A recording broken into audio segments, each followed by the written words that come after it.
오늘 이 본문 말씀을 가지고 뼛속까지 그리스도인이라고 하는 제목으로 말씀 나누기로 합니다. 여러분 이런 이야기를 살면서 부모 되신 분들은 많이 사용했을 겁니다. 안 먹어도 배부르다. 자식이 잘 먹을 때 그렇죠. 자식이 음식을 먹는데 잘 먹으면 정말 그럴 것 같습니다. 어제도 저희가 가족 중에 한 분 이렇게 만나서 이렇게 먹는 가운데 촌스러운 이제 내가 할아버지가 되는 거죠. 이 촌스러운 걔가 이제 손주가 되는 거죠. 그런데 몇 단계를 거쳐가는 것임에도 불구하고 그 아이가 이제 막 갓 한 살 된 아이가 음식을 잘 먹는데 정말 옆에 있는 친할아버지보다도 내가 훨씬 더 배가 부른 것을 느꼈습니다. 분명히 안 먹었는데 배가 부른 겁니다. 여러분 잘 기억하셔야 됩니다. 우리 각계각층의 전문가들을 보게 되면 한 번씩 이런 것을 느끼게 됩니다. 야구하는 사람, 축구하는 사람, 교수, 철학자, 노래하는 사람들 이런 분들이 나와서 이렇게 대담을 하거나 어떤 강연들 할 때 들어보면은 우리 속에 이런 마음을 갖게 하는 경우가 있습니다. 저 사람은 뼛속까지 야구인이네. 저 사람은 뼛속까지 과학자네.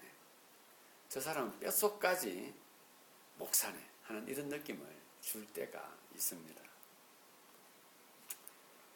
전문가 중에는 그냥 전문가가 있죠. 그런데 전문가 중에는 정말 삶 자체가 전문가인 사람이 있습니다. 그냥 전문가는 말과 행동을 하는 걸 보면 저 사람이 뭘 하는 사람이구나 짐작을 하게 한다면 그 사람은 그냥 전문가의 느낌을 주는 겁니다. 괜찮은 전문가죠. 그런데 어떤 사람은 전문가인데 그의 말과 행동이 자신이 가지고 있는 그 전문 분야와 밀접하게 연관이 되어져 있는데 삶에서 향기가 제법 괜찮아. 그가 사람을 배려하거나 말을 전장케 하거나 행동하는 내용들이 자기 전문 분야를 가지고 이야기를 하는데 그것이 그의 삶에 그냥 그대로 녹아들며 그것을 전문하지 않는 그것을 잘 모르는 사람도 저 사람은 정말 저 분야에서 난 사람이네. 저 사람은 저 분야에서 정말로 최고의 경지에 있는 사람이네. 라는 것을 느끼게 될 것입니다. 2008년 베이징 올림픽 때 저희가 제일 많이 염려했던 것 중에 하나가 역도 분야에 있었습니다.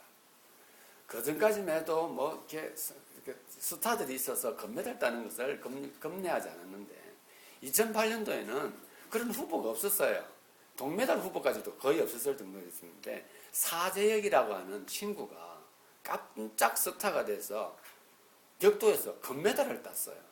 그때 저희 매스컴에서 정말로 많이 호들갑을 떨었었습니다. 정말 대단하고 우리에게 큰 선물을 안겨다 준 선수 아니었습니까?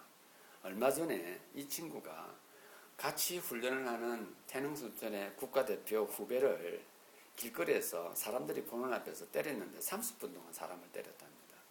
이유는 태능선수촌에서 같이 훈련하는데 자기 말을 안 들어서 그냥 몇 대 이렇게 뒤통수를 이렇게 손으로 몇 대를 때렸는데 그 후배가 만나는 사람들마다 사재혁 선배가 나를 갖다가 그렇게 때렸다는 이야기를 했는데 그것이 기분 나쁘다 하면서 그 후배를 30분 동안 그렇게 매질을 했답니다.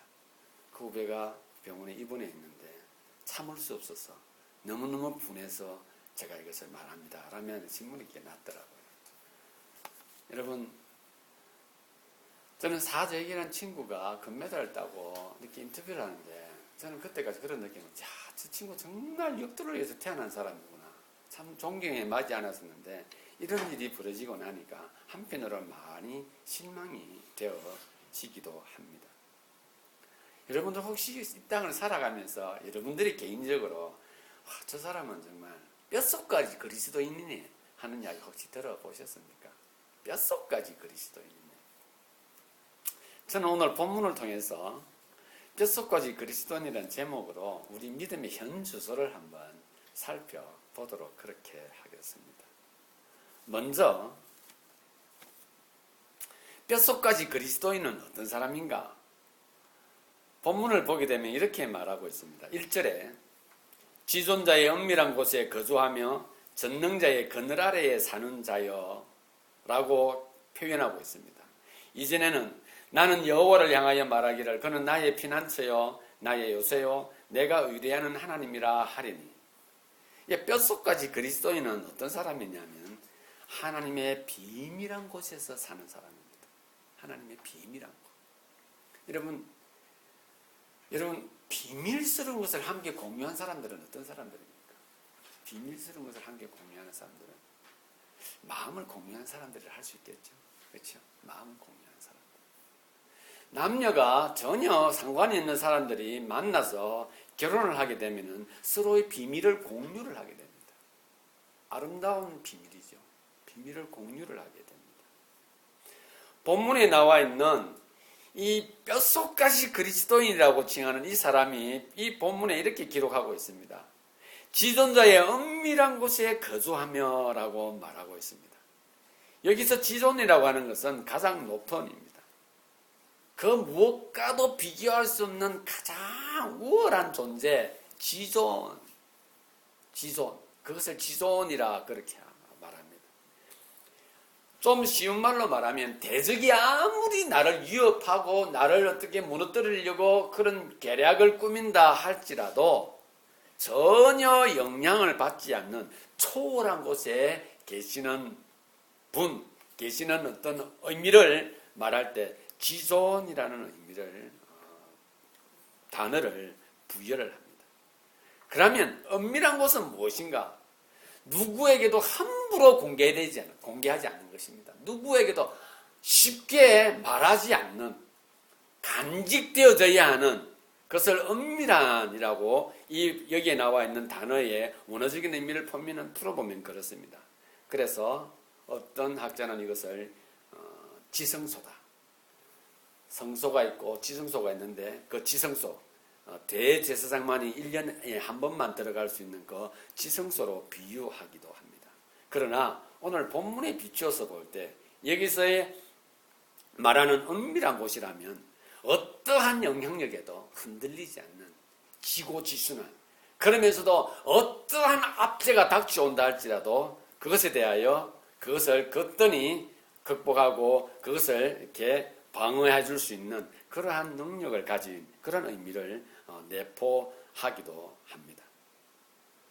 여기에 보게 되면은 누구와 비밀한 것, 은밀한 것, 비밀한 것을 공유할 수 있다라고 하는 것은 이 사람이 누리는 복이죠. 그런데 뼛속까지 그리스도인인 이 사람은 하나님의 그 은밀한 것을 함께 공유하고 있다라고 말합니다. 지존자의 은밀한 곳, 적는 자의 그 그늘 아래에 살고 있는 사람이라고 말하고 있습니다. 여기에서 말하고 있는 또한 전능자의 그늘이라고 하는 것은 어떠한 재앙과 재난이 닥쳐온다 할지라도 그것이 아무리 위급하고 위험하고 절대절명의 것이라 할지라도 쉼을 가질 수 있도록 장소를 제공해주고 시간을 만들어주는 존재가 바로 그늘이라고 하는 의미이기도 합니다. 이 그늘은 큰 새가 날개를 깃들이고 그 날개 아래 갓 태어난 자녀들을 자기 그 아래서 각 부화된 새끼들을 보호하는 그러한 의미도 포함되어져 있습니다. 그러면 있죠. 나머지 이제 3절에서부터 13절까지 내용은 3절에서부터 13절까지 내용은 뼛속까지 그리스도인인 이 사람이 그냥 삶에서 누리고 있는 내용을 적었습니다. 어떤 전염병이 온다 할지라도 어떤 재앙이 나에게 닥쳐온다 할지라도, 어떤 고난이 밀려온다 할지라도, 어떤 어려움이 나의 삶에 그것이 닥친다 할지라도 하나님이 날 보호해주며 하나님께서 그것으로부터 멀어지게 하며 하나님께서 나로 하여금 손끝 하나도 다치지 않도록 지켜주실 것이다. 이렇게 말합니다. 여러분, 제가 어릴 때 교회를 다닐 때 이런 부분을 읽으면 저는 이런 마음을 가졌습니다. 있는 그대로 하나님 날 이렇게 보호해 주는구나. 저는 특별히 7절 보게 되면 이런 표현이 있습니다. 1000명이 내 왼쪽에서 10,000명이 내 오른쪽에서 엎드러지나 이 재앙이 내게 가까이 하지 못하리라. 이렇게 기록하고 있습니다. 6절에는 어두울 때 퍼지는 전염병과 밝을 때 닥쳐오는 재앙을 두려워하지 아니하리로다.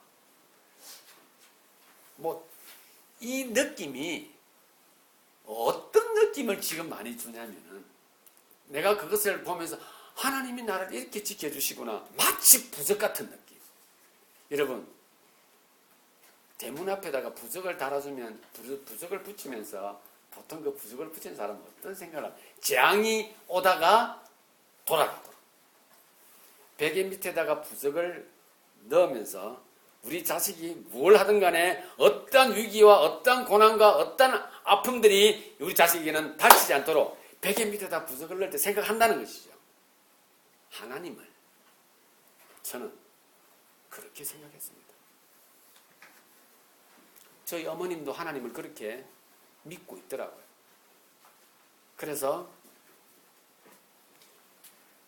열심히 교회를 가고 새벽을 깨우고 찬양을 하고 모든 모임에 참여하고 심지어는 구역 모임, 금요 모임, 철야 모임까지도 열심히 다닙니다. 마치 부적을 붙이는 마음으로. 마치 세상에 일어나고 있는 여러 가지 현상들을 중에 인간이 뭔가를 의지하고자 하는 그러한 것이 어떤 사람은 부적이고 어떤 사람은 큰 나무이고 어떤 사람은 큰 돌일 수도 있고 어떤 사람은 보름달일 수도 있겠죠. 그런데 그리스도인들은 그것이 하나님이 되었다라고 한다면은 하나님이 어떤 존재일까? 여러분, 오늘 우리 본문을 읽으면서 여러분 말씀을 들으면서 한번 생각해 보시기를 바랍니다. 나는 하나님을 부적 취급을 하지 않았는가? 하나님을 믿기만 하면, 하나님의 이름만 부르면, 내가 교회 안에만 머물러 있으면 하나님께서 마치 부적처럼 1000명이 내 왼쪽에서 그냥 전염병으로 촉촉촉 쓰러져가고 10,000명이 전염병으로 오른쪽에서 탁탁탁 쓰러져가는데 그 전염병이 나는 피해가 나의 하나님.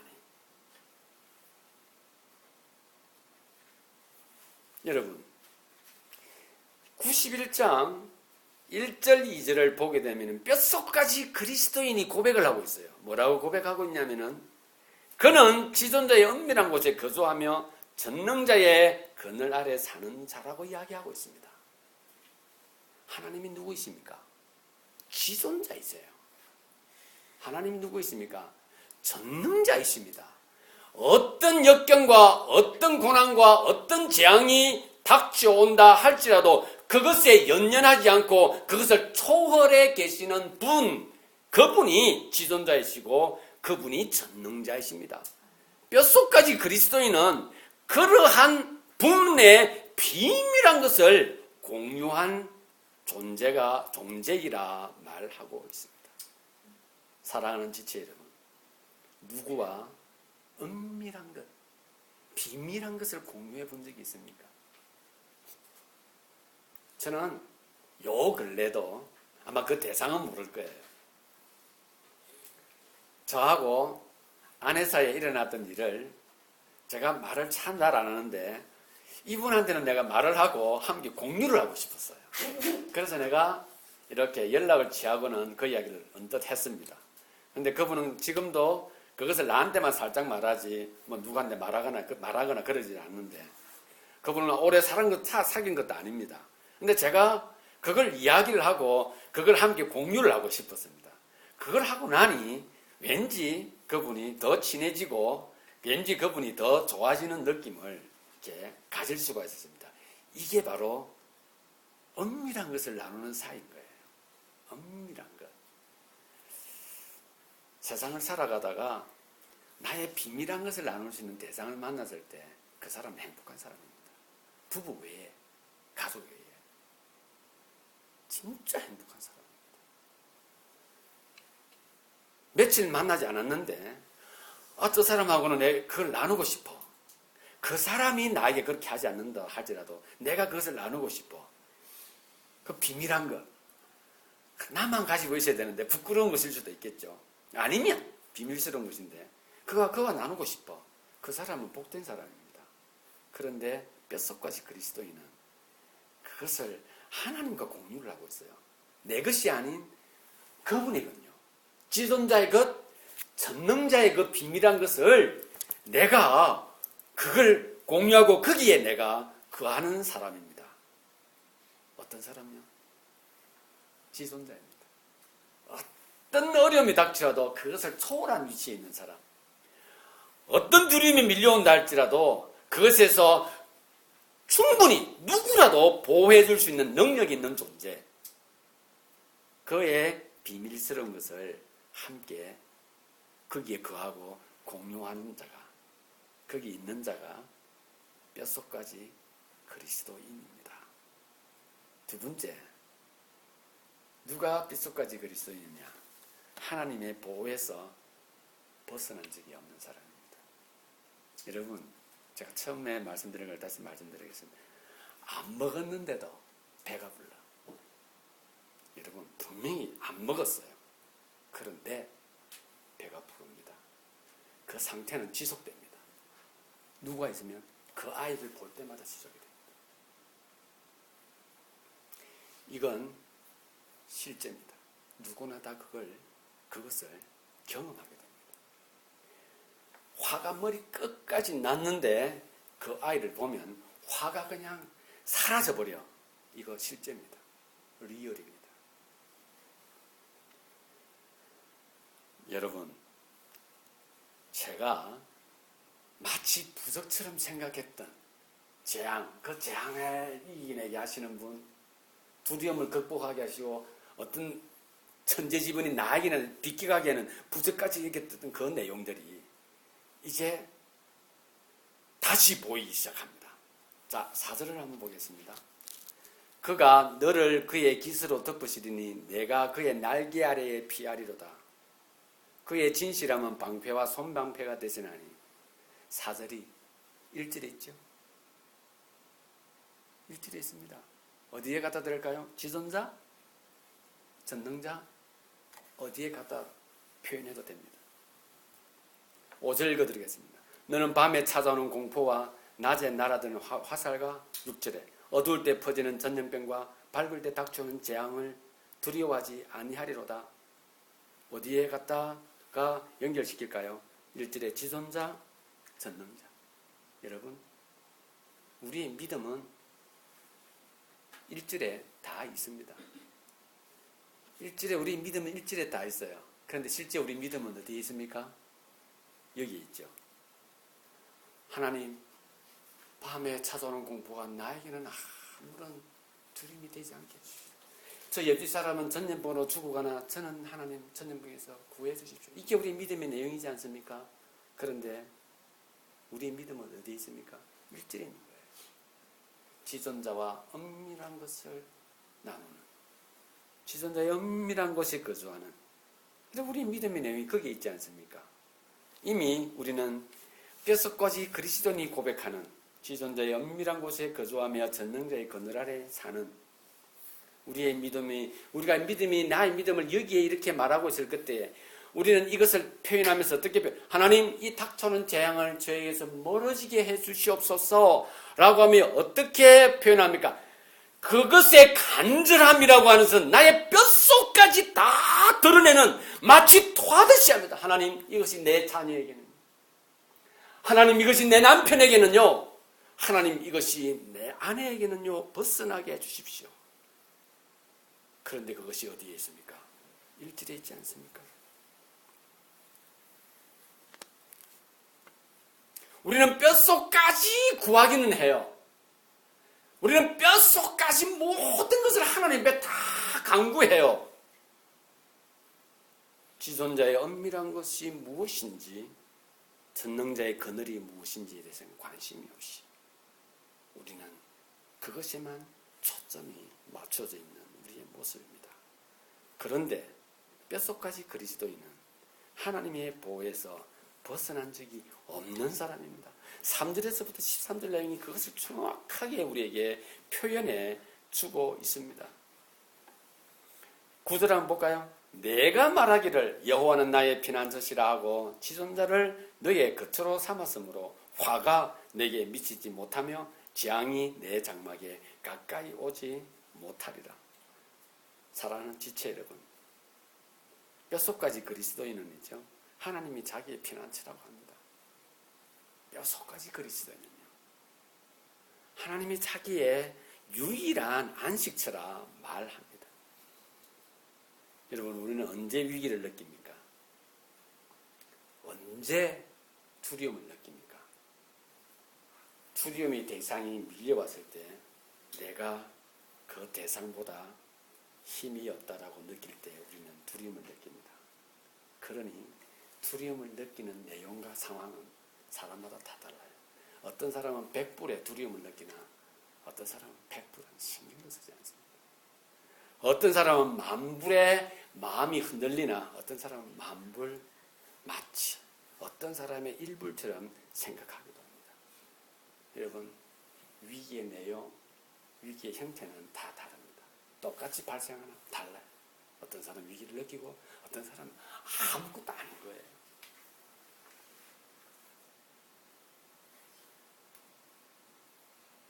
사람에 따라 어떤 것에 대해서 나타나는 것이 다르다고 한다면 전염병에 대해서도 똑같은 것입니다.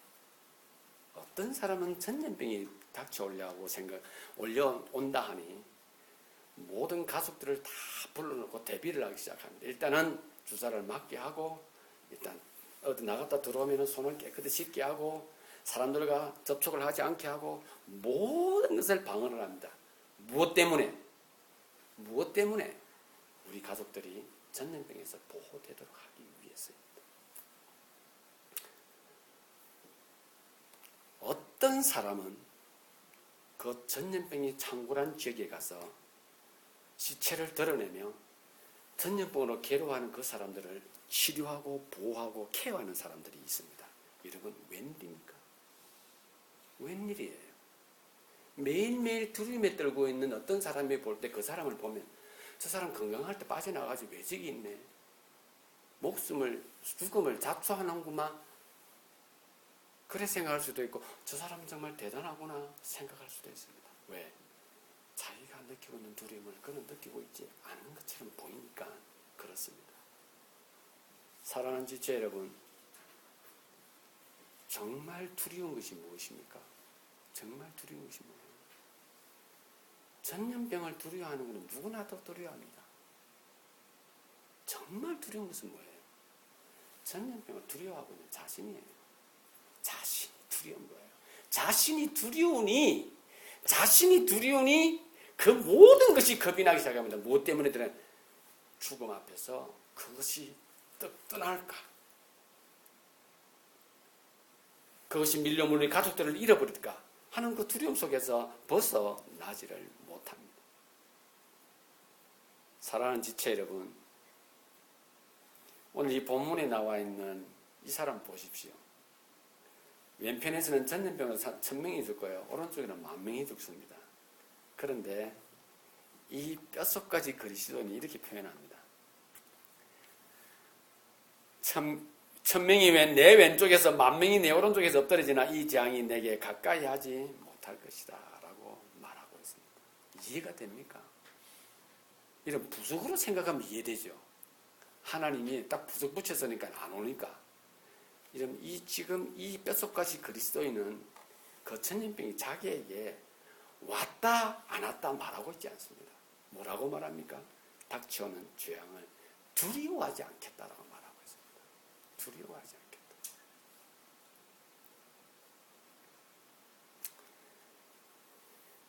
전염병으로 인하여서 밀려오는 죽음이 두려운 것이 아니에요. 절대로 죽음이 두렵다면 이 사람은 일절은 얘기는 없죠. 지존자의 은밀한 곳에 거주하며 라고 하는 이 표현을 이 사람은 하지 못하죠. 할 수가 없죠. 왜?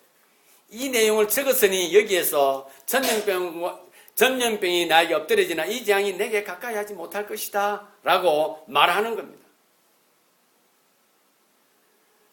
그것을 두려워함으로 인해서 그 전염병을 두려워함으로 인하여서 아무것도 하지 못하게 될 자신이 그냥 두려운 거예요. 아무것도 하지 못하게 될 그 자신이 두려운 것입니다. 죽음이 두려워서 자기는 아무것도 못하는 거예요. 방어는 아무것도 할 수 없는 사람이 할 수 있는 마지막 방편이 방어예요. 방어. 그게 방어예요. 그는 무엇 때문에요? 죽지 않으면 된다. 얼마나 초라한 상태로 그가 있습니까? 방어하면 그것을 막을 수 있다고 생각하죠. 더 중요한 것은 자기가 지금 무엇을 두려워하고 있는 생각해야 되는 겁니다. 전염병 아니죠. 죽음을 두려워하는 것입니다. 그 죽음을 두려워하는 그것으로 인해서 자신이 아무것도 하지 못할 것을 생각하니 그것이 제일 두려운 것입니다. 사람은 액션이 있어야 됩니다. 자기가 생각하고 자기가 기대하는 것에 대한 어떤 액션이 있어야 되는데 밀려오는 것에 대한 수동적으로 방어할 때 인간들은 있죠. 결코 있죠. 거기서 기쁨을 누리지 못하고 만족감을 누리지 못합니다. 사람은 누군가를 도와줄 때 있죠. 희열을 느낍니다. 사람은 있죠. 고통스러운 한 사람을 안아주었을 때 그가 기뻐하든 기뻐하지 않든 안아주는 그 순간에 사람은 있죠. 그것으로 내가 이것 때문에 살구나 하는 것을 확인하게 되는 것입니다. 여러분, 지금 이 뼛속까지 그리스도인은 하나님을 절대로 부족으로 생각하는 것이 아닙니다. 그 전염병 속에서 아무것도 하지 못할 자신이 두려워질 것이 지금 무서운 겁니다. 그러기에 그가 말하죠. 그 지존자의 하나님 앞에서 그 은밀한 곳에 거주하게 하신 그 하나님을 생각함으로 인해서 그는 자리에서 일어나죠. 전염병의 현장으로 달려가겠죠. 죽음은 그를 더 이상 지배하지 못하는 것이죠. 그는 그곳에서 액션을 취하죠. 두려움을 떨쳐버린 그것을 가능하게 하신 하나님을 이렇게 표현하는 겁니다. 1000명이 내 왼쪽에서 10,000명이 내 오른쪽에서 엎드려지나 이 재앙이 내게 가까이 하지 못하고 있나이다. 고백하는 겁니다. 사랑하는 지체 여러분, 우리 인생은 있죠. 하나님 이 어려움 피해 주십시오. 하나님 저 어려움 피해 주십시오. 이것이 아닙니다. 우리는 결국은 가장 나약한 존재로 방어하는 것으로 하나님을 믿는 그 어떤 수단으로 삼는 것입니다. 하나님께서 우리에게 말씀하고 있습니다. 뼛속까지 그리스도인이 나를 이렇게 말하고 있단다. 내가 자기의 요새래. 내가 자기의 요새래. 여러분, 요새가 뭐예요? 요새라고 하는 것은 가장 안전한 곳에서 보호를 받으면서 그 다음 행동을 취하기 위한 최후의 보루죠. 요새죠. 요새. 언제 우리는 완벽하게 보호된 상태를 기대합니까? 적이 강할 때죠. 적이 내보다 강할 때예요. 적이 내보다 강할 때. 본문에서 뭐라고 말합니까? 천재지변과 갑자기 미래를 닥칠 재앙들을 말하고 있죠. 먼저 말씀드렸던 것처럼 두려움과 공포는 내 내면에서부터 시작되었습니다. 그것 아니에요. 그 모든 것은 어떤 사람은 더 큰 요새가 있으면 야 걱정하지 마 내가 한 방에 처리해 줄게라고 말합니다. 그들은. 그러나 내가 보면 그것은 더 이상 내가 이 요새도 두려워. 이거 불안해. 여러분. 모든 것은 내 이 속에서 시작되어지는 것입니다. 여러분 노인과 바다를 저는 한번 읽어보셨습니까? 여러분 그 노인이 그 천재 앞에서 대처하는 그의 모습은 여러분 우리로 하여 희열을 느끼게 하지 않습니까? 그건 감동이에요. 감동. 인간은 저렇게 살아가 아닙니다. 그래, 저렇게 해야지. 그러나 대부분의 우리는 그것을 보며 뭘 느낍니까?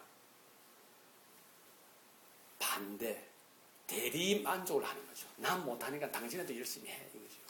그래서 우리는 주위에서 일어나고 있는 잘한 사람, 엄청난 돈을 갖다가 헌납하고 어떤 사람은 펀드를 한 사람들을 보면서 야, 저 사람 대단해. 너도 좀 그래. 나는 빠지는 거야. 나는. 그리스도인들도 그렇죠. 우리 부모님들 주로 많이 그러죠. 저희 어머님도 그랬으니까요. 아프리카 선교를 하고 왔어요. 저희 어머님은 너무 감동해서 와, 어떻게 저 젊은이가 저런 일을. 엄마 나도 그럴까? 니는 말고. 그렇게 되는 겁니다. 감동은 감동으로 끝이야. 감동을 받고 싶지. 내 자식을 통해서 그런 감동 안 누리고 싶은 것이 부모 마음이에요. 저희 어머님 죄송합니다. 어머님 죄송합니다. 저희 어머님 진짜 신앙생활 열심히 했습니다. 겁나게 했습니다. 겁나게. 정말입니다. 정말 겁나게 하신 분입니다. 어머님은 기도하실 때 어머니 흉내를 내서 죄송합니다. 저희 어머님 기도 하나님 하시면서 울어버리세요. 그 다음부터 기도가 안 돼요. 그 정도로 하나님 앞에서 하나님을 사모하고 하나님을 기다리시던 분이십니다. 그런데 그 하나님보다도 내가 훨씬 더 귀하죠. 저희 어머님은 냉정하게 말하지만 지존자의 엄밀한 것은 모르시는 분이셨죠. 저희 어머님은 하나님을 부적으로 생각했던 것 같습니다. 저희 집에 부적 없었어요. 부적 붙이는 사람 믿음 있는다고 하나님 엄마가 얼마나 분개하셨다고요. 그래 놓고는 떡하니 하나님의 부적을 턱 붙여놓은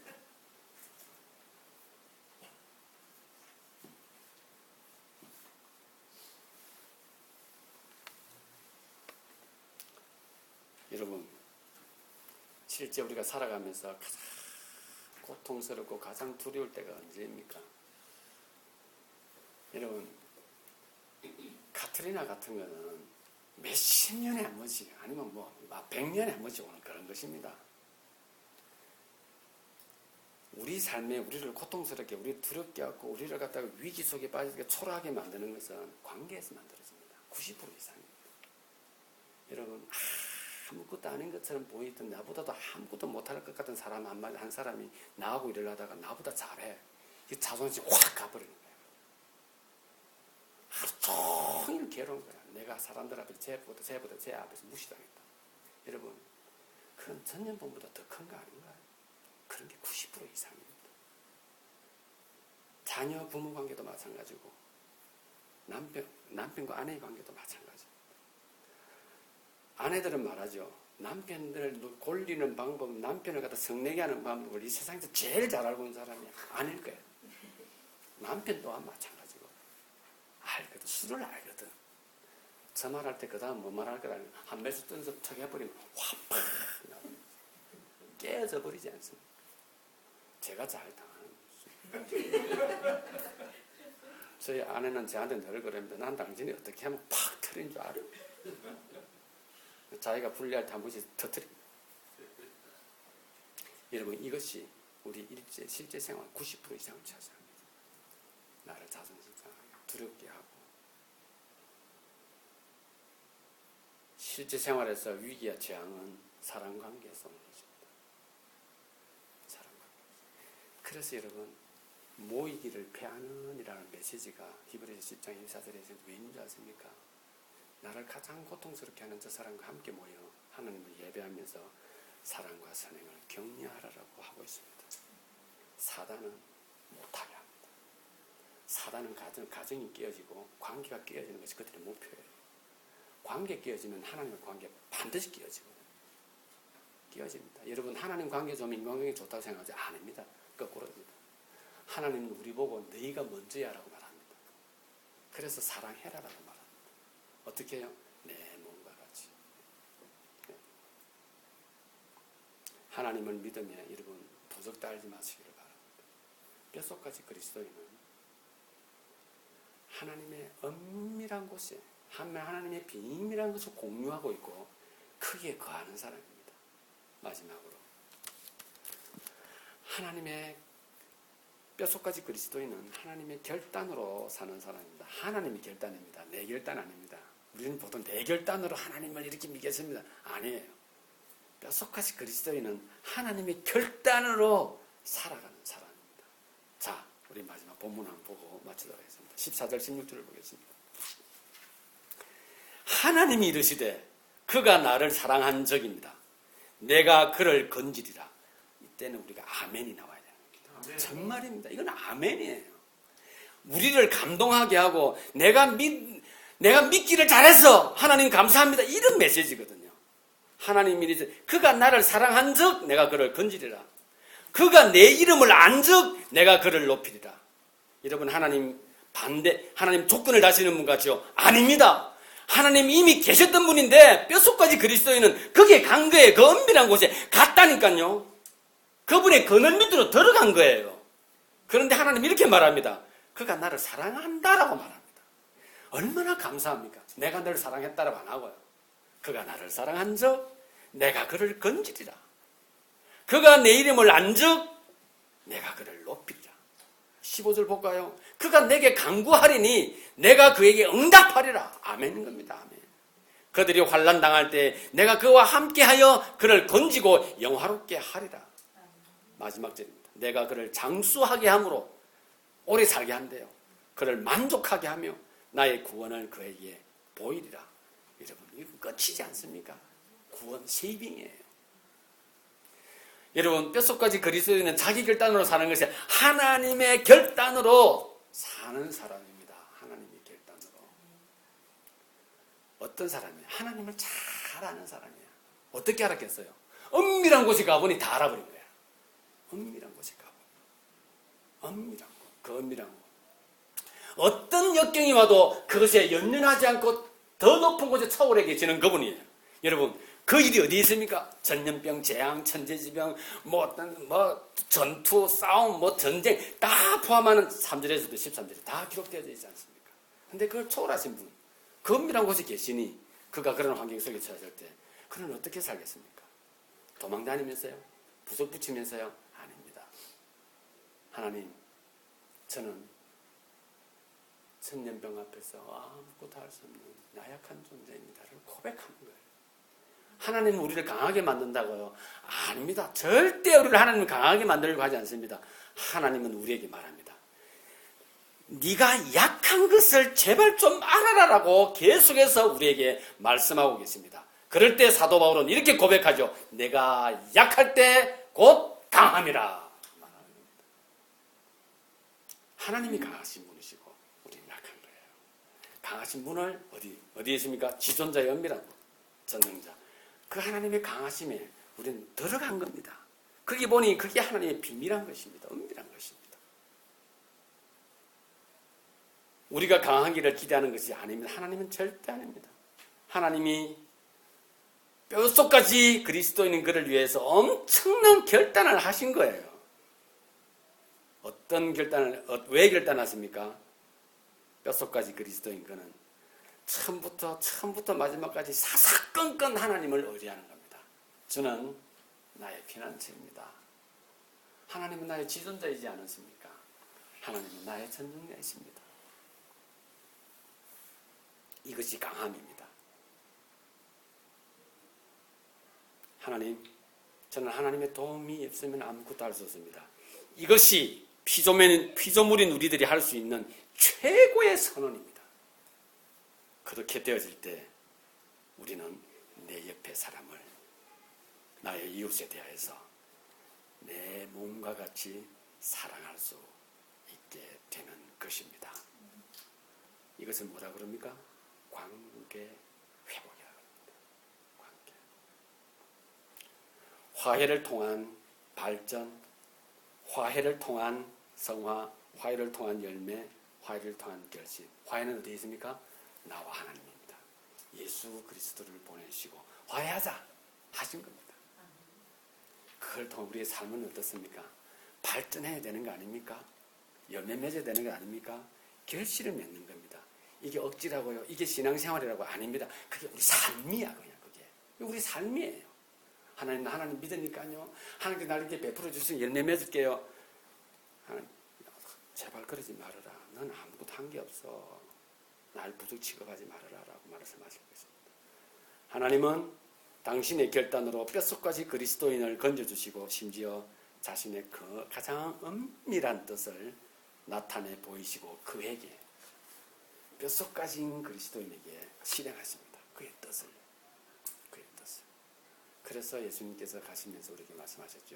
너희는 나보다 더 큰 일을 할 것이라 하신 겁니다. 결론 맺겠습니다. 하나님은 절대로 우리가 강한 자가 되기를 기대하지 않습니다. 부모님들 자식들 강하게 되기를 기대하고 있죠. 나보다 더 강하게 돼. 세상을 이길 수 있는 강해야 돼. 하나님은 우리에게 거꾸로 말씀하십니다. 약해라. 넌 약하다고 말해야 돼. 넌 약한 존재야. 하나님은 우리가 약한 자가 되기를 간절히 소망하고 계십니다. 지존자이신 그분이시죠. 전능자이신 그분이시죠. 약한 자. 우리가 누가 이런 말을 했죠. 네가 나의 강함을 경험하기를 원하느냐? 그러면 너는 반드시 너의 약함을 고백해야 할지니라. 인정해야 할지니라. 라고 말하고 있습니다. 어디에 썼습니까? 예수님 나를 위해 십자가에 죽으신 사실을 고백합니다. 저는 죄인입니다. 가 아니었습니까? 하나님은 우리가 약한 자가 되기를 원합니다. 뼛속까지 그리스도인은 하나님 앞에서 자신이 어떤 존재보다도 무능하고 약한 존재인 것을 알았기에 그는 지존자의 은밀한 곳에 거하기를 소망하였고 전능자의 그늘 아래 숨어지기를 기뻐하셨던 겁니다. 하나님의 강함을 인정하게 되면 우리의 2016년은 하나님의 결단으로 풍성해질 것이라 확신합니다. 아멘.